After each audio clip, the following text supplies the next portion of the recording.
Now also I got Hiccuma this way too, which can kind of be a pain to cut because Hiccuma is like this giant, I think it actually is the Mexican potato, but it's very, very large and it's kind of difficult to peel. I'm going to cut these a little bit smaller just because they're a little bit fatter than the carrots, but basically just they're pre-cut, but I'm just going to make them a little bit slimmer. And you know, you could even grate these if you wanted to, if you wanted it more like coleslaw. But I think it's kind of nice having it like this.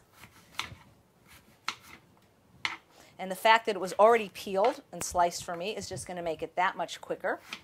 And it's going to make you probably more likely to make a healthy recipe if a lot of the prep has been done for you.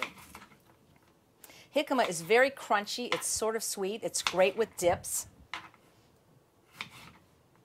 Raw foodists have even used it to make French fries. I've seen recipes for that. But it's very, very crunchy. It sort of looks like a turnip, but it's not bitter. It's actually quite sweet.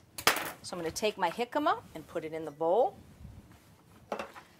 And the last ingredient is the red bell pepper. See, isn't that pretty? Just even serving it like this as a layered salad would be great.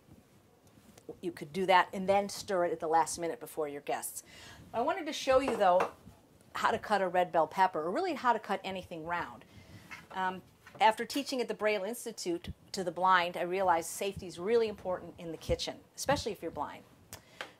One thing you want to do is when you have a cutting board, you want to make sure you stabilize it. You can get this at most hardware stores. And what this does is when you put the cutting board on it, the cutting board doesn't move because you don't want to be cutting on a surface that's moving because you're more likely to cut yourself.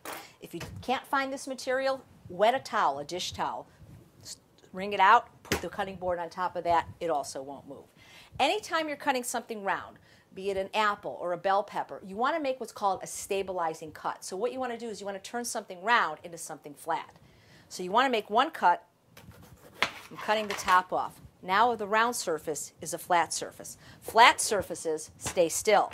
Round surfaces, when you're cutting them, roll. And that's how most accidents happen. You can always take this little piece off because we can still use this. And if you don't use things in the actual recipe, save it for juicing or for a salad or for soups.